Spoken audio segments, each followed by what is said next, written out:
அன்பு நேயர்களே வணக்கம். இன்றைக்கு என்ன விசேஷம்? 14ஆம் தேதி, ஆகஸ்ட் மாதம் 14ஆம் தேதி. என்ன விசேஷம்? ஆகஸ்ட் மாதம் 15ஆம் தேதி நமக்கு தெரியும், அன்னைக்கு சுதந்திர தினம். ஆனால் 14ஆம் தேதி அதுவும் வெள்ளிக்கிழமையாக வருது இல்லையா? ஆடி மாதத்தில் வெள்ளிக்கிழமை, அதுக்கப்புறம் ஆடி மாதம் போயிடுது. அப்படியான்றால் இது ஆடி கடை வெள்ளி, நிறைவு வெள்ளியை குறிக்கக்கூடிய ஒரு நாள். அது மட்டும் கிடையாது, இன்னைக்கு பூர நட்சத்திரம். பூர நட்சத்திரம்ங்கிறது ஆண்டாள் கோயிலில் விசேஷம். அந்த அம்மா திருவாடிப்புறத்தில் அவதரித்ததாலே ஆண்டாள் கோயில் ஸ்ரீவில்லிபுத்தூரில் அது பிரம்மோற்சவமாக நடந்துக்கிட்டு இருக்கு. இன்னைக்கு ஆடிப்புறத்தில் தேர் உற்சவம் நடக்குது. ஆடிப்புறத்து தேர் உற்சவம். ஆக ஆடி கடைவெள்ளியான இன்றைக்கு எல்லா அம்மன் கோயில்களிலும் ஆடிப்பூர உற்சவம் நடைபெற்று கொண்டிருக்கிறது. ஆடி ஸ்ரீவில்லிபுத்தூர் திருத்தேர் உற்சவம் இன்றைக்கு நடைபெற்று கொண்டிருக்கிறது. பாடகச்சேரி சுவாமி என்னட்டு ஒரு சித்தர் இருந்தார். அவருடைய குரு பூஜை தினமாகவும் இந்த வெள்ளிக்கிழமை அமைந்திருக்கிறது. இவ்வளவு சிறப்பு இன்னைக்கு இருக்கு. இதுக்கப்புறம் ஆடி மாதம் போய் ஆவணி மாதம் பிறந்து விடுகிறது. ஆகையினாலே இந்த ஆடி கடை வெள்ளி, இது வரைக்கும் ஒரு 4 வெள்ளிக்கிழமை போகாதவங்க கூட இன்னைக்கு ஆடி மாதம், அதுவும் பூர நட்சத்திரம்ங்கிறதால ஆடி கடைவெள்ளியும் 2 இணைகிறதால பார்த்தீங்கன்னா அம்மன் கோயிலில் அவ்வளவு கூட்டம் இருக்கும், அவ்வளவு அற்புதமான விஷயங்கள் எல்லாம் இருக்கும். இது மங்களம் நிறைந்த நாள். அந்த சிவாலயங்களிலே உள்ள அம்மன் சன்னதிகள், தனித்த அம்மன் சன்னதிகள், இதெல்லாம் ஆடிப்புற உற்சவம் கோலாகலமாக கொண்டாடப்படும் நாள். அன்னைக்கு சிறப்பு அபிஷேகங்கள் என்ன, அலங்காரம் என்ன, குங்குமார்ச்சனை என்ன, வளைகாப்பு வைபவங்கள் என்ன, ஊஞ்சல் உற்சவம் என்ன, வீதி உலாக்கள் என்ன, இன்னும் ஏராளமாக எல்லா கோயில்களிலேயும் நடைபெறும்.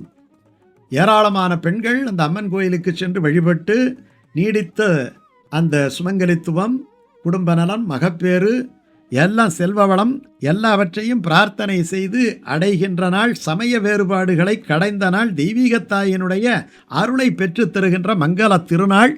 தமிழ்நாடு முழுவதும் பக்தி உணர்வோடு கோலாகலமாக கொண்டாடப்படும் நாள் இது திருஆடிப்பூரம். அன்னைக்கு பார்த்தீங்கன்னா காமாட்சி அம்மன், அந்த காமாட்சி அம்மன் நினைவுக்கு வரும். காமாட்சி அப்படிங்கிற திருநாமத்தோடு எங்கெல்லாம் கோயில்கள் இருக்கோ அங்கெல்லாம் திருவாடிப்புறம் மிகுந்த விமர்சையாக கொண்டாடப்படும். மாங்காடு காமாட்சி அம்மன் அன்றைக்கி பார்த்தீங்கன்னா ஆடிப்புறத்தை முன்னிட்டு 1008 கலசாபிஷேகம் ரொம்ப அற்புதமாக நடக்கும். எங்கே நடக்கும்? மாங்காடு காமாட்சி அம்மன் கோயிலில் நடக்கும். ஆயிரக்கணக்கான பக்தர்கள் நேர்த்தி கடனை செலுத்துவார்கள். அப்படியே அம்பாரமாக குவிந்த வளையல்களாலே அம்மனுக்கு அந்த வளையல் மாலை அவ்வளவு ஜோராக இருக்கும். வண்ண வளையல்களாலே மாலைகள் அணிவிப்பார்கள். கண்ணை கவரும் அற்புதமான காட்சி. திருமணத்தடை நீங்க, மாங்கல்ய பலம் பெருக, மகப்பேறு கிட்ட மிகுந்த நம்பிக்கையுடன் வழிபடும் நன்னாள் இது. அதே மாதிரி காஞ்சிபுரம் காமாட்சி அம்மன், அங்கே காமாட்சி அன்னை ஸ்ரீ லலிதா மகா திரிபுர சுந்தரியின் பூரண ஸ்வரூபம் இல்லையா, பரபிரம்ம ஸ்வரூபிணி.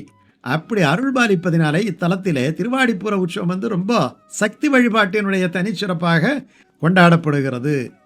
அன்னைக்கு குங்குமார்ச்சனை, சிறப்பு அபிஷேகம், அலங்காரம், ஊஞ்சல் உற்சவம், வீதி உலா எல்லாம் நடக்கும். தமிழகத்திலே பல பகுதிகளில் பார்த்தீங்கன்னா ஆடிப்புறத்தை முன்னிட்டு இந்த பக்தர்கள் எல்லாம் மேளதாள முழக்கத்துடன் சீர்வரிசை தட்டுக்களை ஏந்தி கொண்டு செல்வார்கள். அதெல்லாம் அம்மனுக்கு கொண்டு போய் சமர்ப்பிப்பார்கள். மஞ்சள், குங்குமம், வளையல், பட்டுப்புடவை, தேங்காய், பழம், பூ, தாம்பூலம், இப்படி மங்கள பொருள்கள் என்னென்ன இருக்கோ அதெல்லாம் அந்த சீர்தட்டுக்களில் அலங்காரமாக வச்சு அதை எடுத்துக்கிட்டு போவாங்க. அப்படி எடுத்துக்கு போகக்கூடிய நாள் இந்த ஆடிப்பூர நாள். ஆன்மீக எழுச்சியை குறிக்கக்கூடிய நாள். திருவண்ணாமலை சைவத்தலம்தான். ஆனால் அந்த திருவண்ணாமலை இந்த சிவாலயத்தில், பொதுவாக சிவாலயத்திலே தீமிதி உற்சவம் நடக்காது. ஆனால் இந்த திருவண்ணாமலையில் பாருங்கள், அருணாசலேஸ்வரர் திருக்கோயில் இருக்குது இல்லையா, அதில் ஆடிப்பூர பிரம்மோற்சவம் விதிவிலக்கு. 10 நாள்கள் நடைபெறும் இந்த உற்சவத்திலே நிறைவு நாளிலே அந்த உண்ணாமலை அம்மனுக்கு சிறப்பான வளைகாப்பு வைபவம் நடைபெறும். அதைத் தொடர்ந்து நள்ளிரவில் அம்மன் சன்னதி முன்பாக பக்தர்களெல்லாம் விரதம் இருந்து அக்னி குண்டத்திலே இறங்கி தீமிதி நேர்த்தி கடனை நிறைவேற்றுவார்கள்.